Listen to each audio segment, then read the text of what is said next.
Hello दोस्तों, आप सबका स्वागत है। एनसीईआरटी के पाठ्य पुस्तकों पर के बारे में पढ़ेंगे हम। कक्षा 6 की सामाजिक अध्ययन पुस्तक के भूगोल पाठ्यक्रम में हम लेसन लेकर हाजिर हैं, जिसके पुस्तक का नाम है पृथ्वी हमारा आवास। तो चलिए शुरू करते हैं दोस्तों। इसके अंदर हम बात करेंगे आज मुख्य मुख्य बिंदुओं पर, जिसके बारे में हम इस पुस्तक में पढ़ेंगे। इस पुस्तक में प्रयोग में किए गए निम्नलिखित बिंदु भारत के सभी मानचित्रों के लिए लागू है। और कॉपीराइट भारत सरकार का प्रतिलिपि अधिकार 2006 के अंदर विवरण दिया गया है, जिसके अंदर एक है एकत्रित विवरणों को सही दर्शाने का दायित्व प्रकाशक का है।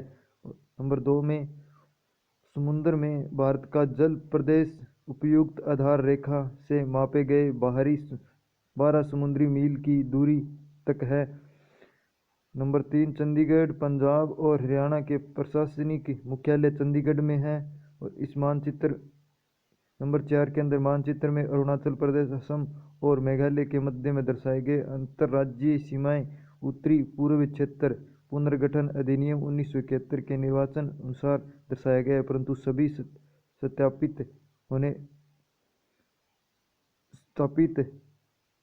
होनी है। और 5 नंबर में भारत की बाह्य सीमाएं तथा समुद्र तटीय रेखाएं भारतीय सर्वेक्षण विभाग द्वारा स्थापित अभिलेख और प्रधान प्रति से मेल खाती है। नंबर 6 में इस मानचित्र में उत्तरांचल और उत्तर प्रदेश, उत्तराखंड एवं बिहार और छत्तीसगढ़ और मध्य प्रदेश के बीच की राज्य सीमाएं संबंधित सरकारों द्वारा स्थापित नहीं की गई है। नंबर 7 में इस मानचित्र में दर्शाए गए नामों का अक्षर विन्यास विभिन्न सूत्रों द्वारा प्राप्त किया गया है। तो चलिए आगे बात करते हैं। ये हमारी पुस्तक सामाजिक विज्ञान पृथ्वी हमारा आवास कक्षा 6 भूगोल पुस्तक के अंदर है। कक्षा 6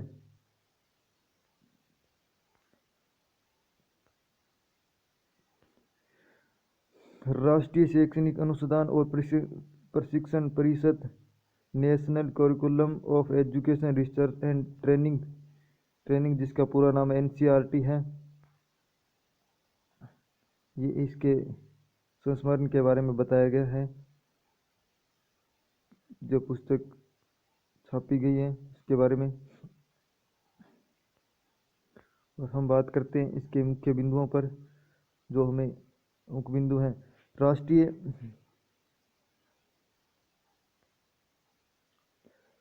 पाठ्यचर्या रूपरेखा 2005 में सुझाती है कि बच्चों में स्कूली जीवन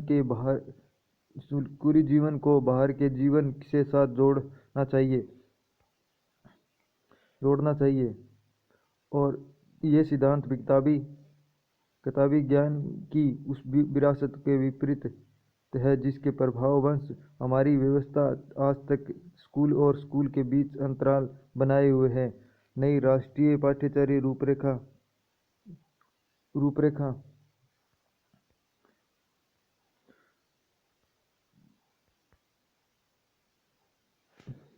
रूपरेखा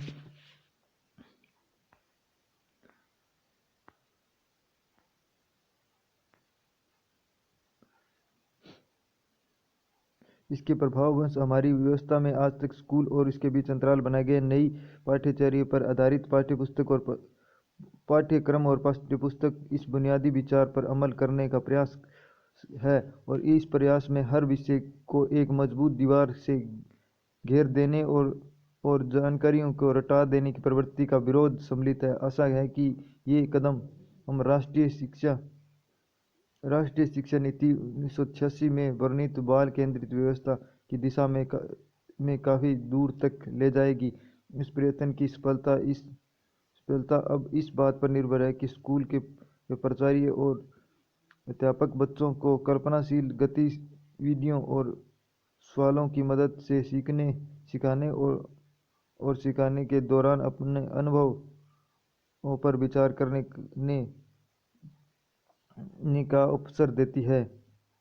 और हमें ये मानना होगा कि यदि यदि जगह इस बात यदि जगह, समय और आज़ादी दी जाए तो बच्चे बच्चे बड़ों द्वारा सौंपी गई सूचना सामग्री से जुड़कर और सूझ सुझाकर नए ज्ञान का सृजन करते हैं। शिक्षा के विभिन्न साधनों और स्रोतों की अनदेखी की जाने का प्रमुख कारण पाठ्यपुस्तकों को परीक्षा का एकमात्र आधार बनाने की प्रवृत्ति सर्जित करती है।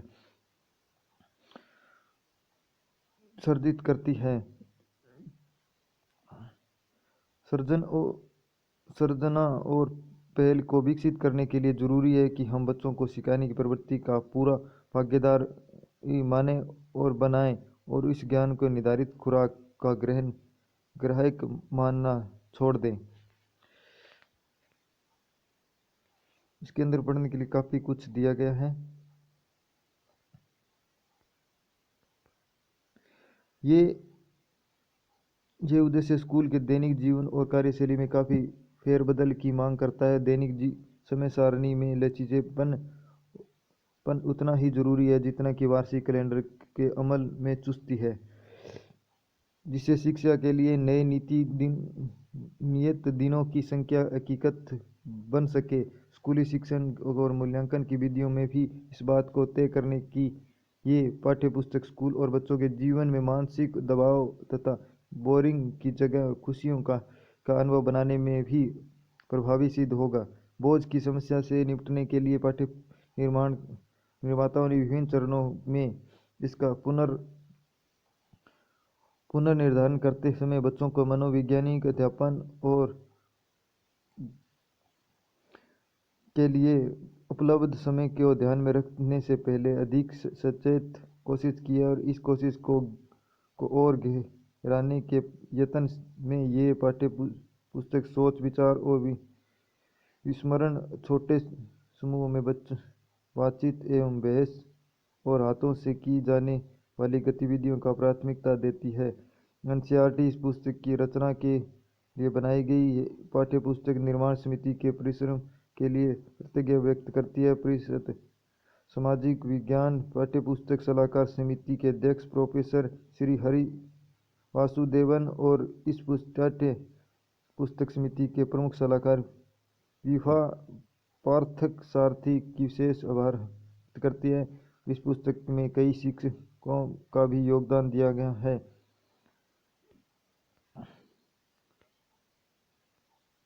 तो इसके बारे में ये जो इसके पाठ्यपुस्तक में जो लेखक हैं उनके बारे में बताया गया है।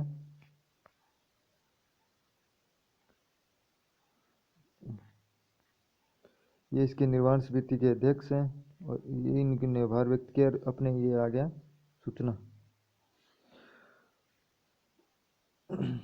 ये आ गया अपने विषय सूची में हम पढ़ेंगे। एक नंबर में पढ़ेंगे सौरमंडल में पृथ्वी, दूसरे में पढ़ेंगे ग्लोबल और अक्षांश देशांत, तीसरे में पढ़ेंगे पृथ्वी की गति, चौथे मानचित्र और पांचवें में पढ़ेंगे हम पृथ्वी के प्रमुख परिमंडल, छह में पढ़ेंगे हम पृथ्वी के प्रमुख स्थल रूप, सात में पढ़ेंगे हम हमारे देश भारत के बारे में और आठवें पढ़ेंगे भारत की जलवायु, वनस्पति और वन्य जीव। और इसके बाद में फर्स्ट और सेकंड।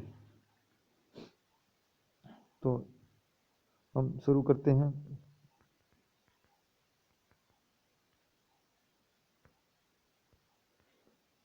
और ये आगे संविधान की उद्देशिका, थोड़ा इसको भी हम रियलाइज कर लेते हैं।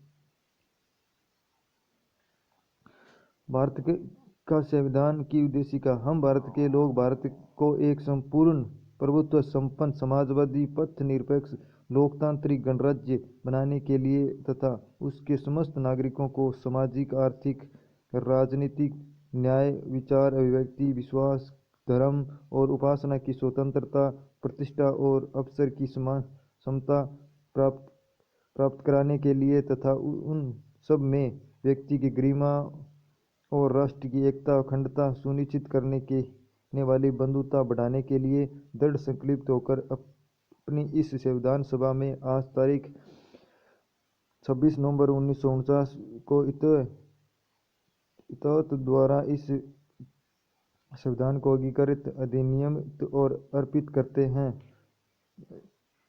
इसके अंदर ये संविधान की उद्देशिका के बारे में बताया गया है। संविधान की उद्देशिका के बारे में पॉइंट नंबर 1, संविधान 42वां संशोधन अधिनियम 1976 की धारा 2 द्वारा दिनांक 3 जनवरी 1977 से प्रभुत्व संपन्न लोकतांत्रिक गणराज्य पाकिस्तान का प्रतिस्थापन किया गया था। 42वें संविधान में 42वें संविधान के संशोधन में अधिनियम 1976 की धारा 2 द्वारा 3 जनवरी 1977 को राष्ट्र की एकता को पाकिस्तान प्रतिष्ठित किया गया था। इसी के साथ हमारी उद्देशिका पूर्ण होती है।